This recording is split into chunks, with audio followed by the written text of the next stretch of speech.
So what do we have here? So this is a project for Mr. Tony's house to create a oak rim to go around his fishing or his pond in the front garden that he has. The centre brace there is just a brace to keep the distance between the parts. But I made this template the other day at Mr. Tony's, and then I've been and sourced the timber from Swindon Oak.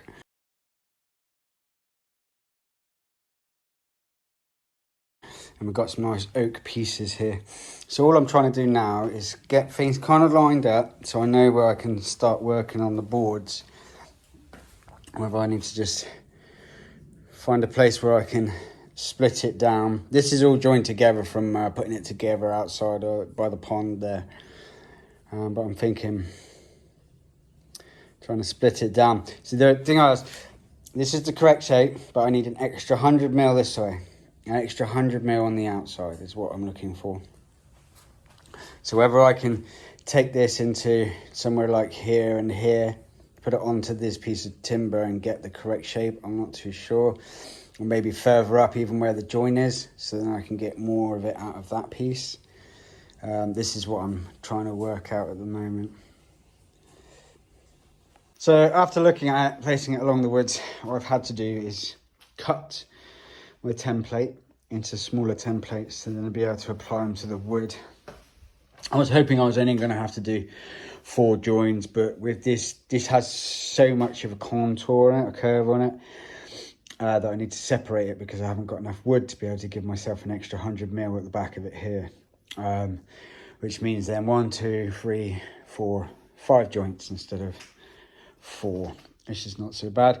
And then I shall just place each piece on a piece of wood and then start removing some material. I think that'll work. Okay, so we're working on the first board. Got a little look. So I've done the first piece, just cutting out with the old jigsaw there. Nice and slowly, hardly any recip on it. It's never going to be a perfect curve, you know. And one of the things the client said is he didn't mind if the boards were a little bit rustic. He was looking at using reclaims because at the end of the day it is a surround for a pond, but he's also spending a little bit of money on it. Now, in my mind, there are no straight lines in nature. So having a small amount of curve on it where I've been following the contour of this, I don't really bloody mind. I think it will add to the aesthetic. But there's the first bit, and there's my 100 running around the outside. So that's 25mm on the inside of the pond, so the lip of the pond disappears. You've got 80mm beyond the pond, and then the lip. The good thing about it is it may be a little bit too wide, but I can always take away. You can never add. All right, let's get bit number 2 done. 3 out of 5 pieces done. Got all the front shapes looking good. Haven't done any of the joins yet. I've just left them for the moment. We'll get back to them. But that's looking quite good. The last 2 are on here now. And I'm done tomorrow.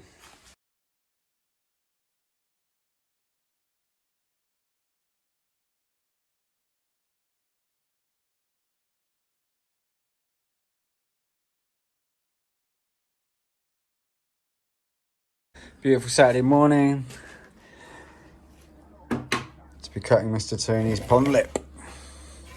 So we did all of our marks yesterday. I took a few photos.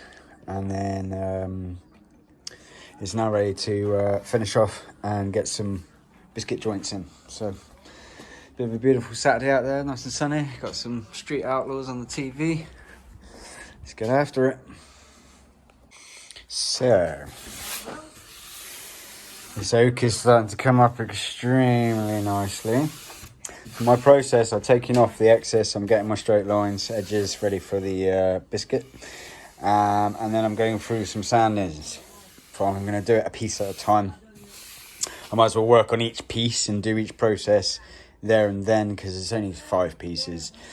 So I go through with an 80 grit first of all to remove all of the saw marks and where the bandsaws cut them. And then I'm go up to 120 grit to then remove any marks that are coming out from here. And then just inspecting it. I've only just started at this end, but through here.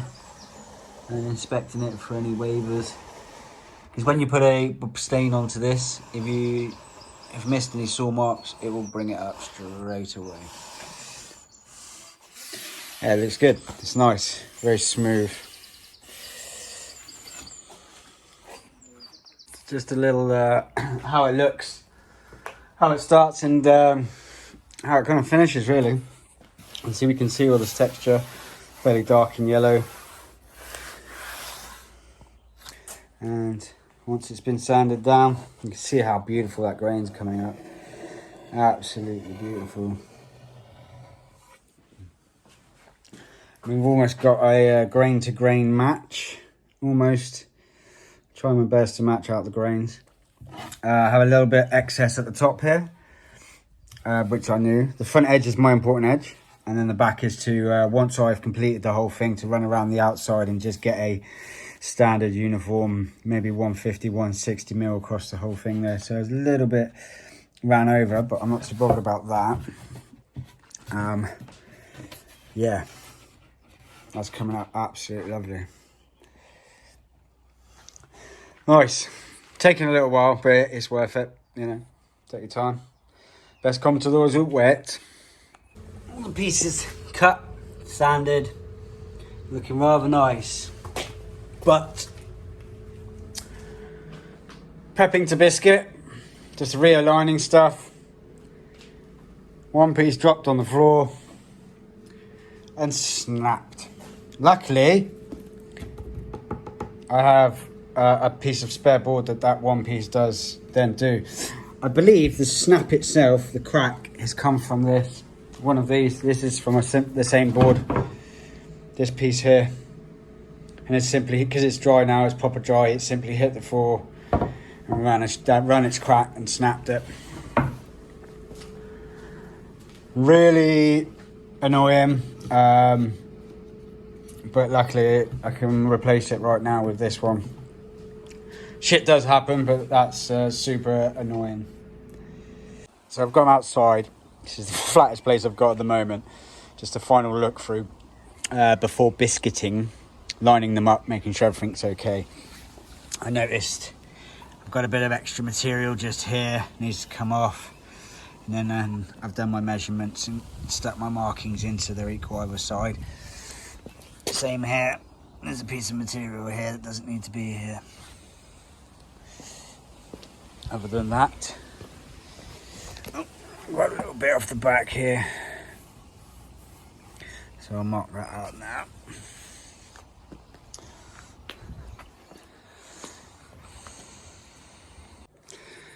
Sometimes you just have to pull your cupboards apart off the wall to make the base you need to be able to get things together.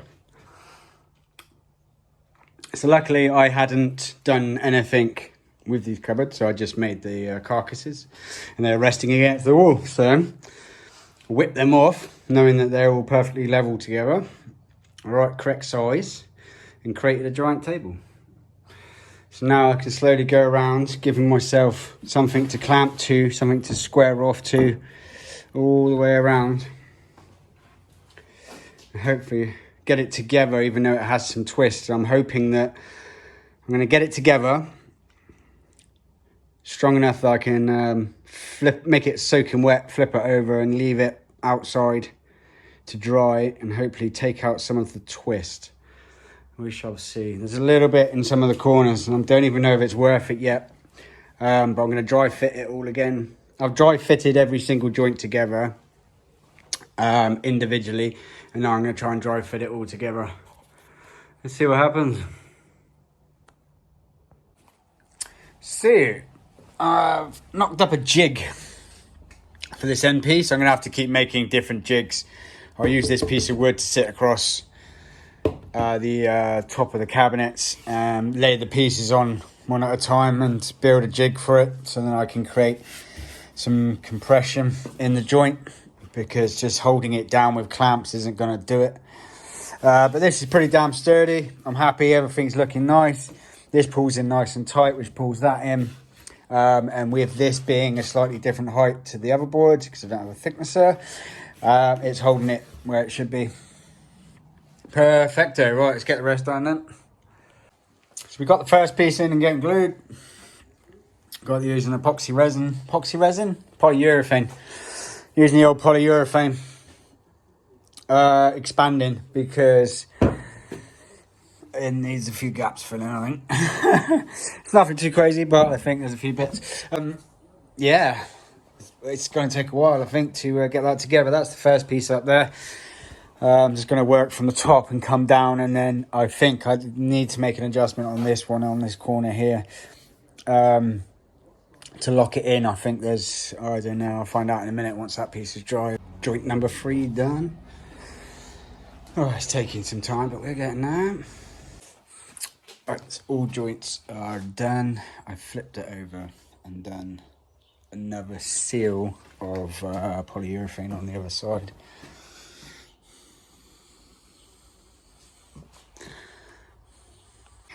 And there we go. Done. Job done.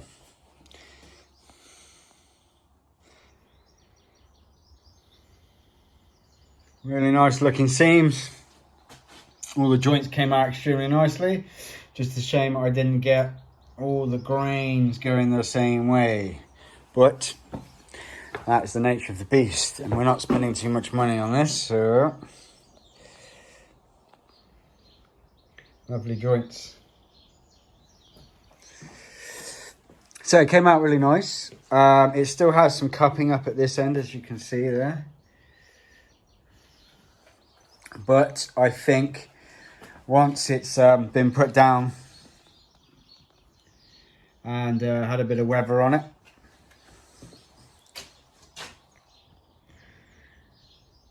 it will be absolutely fine.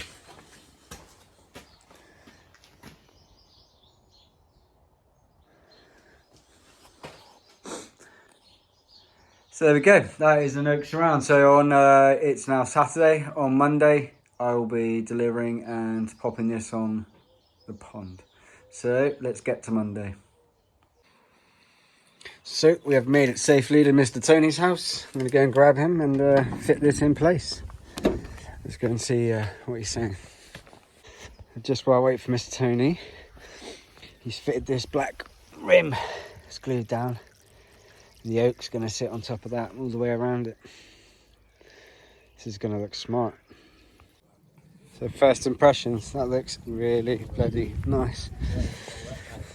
That looks good.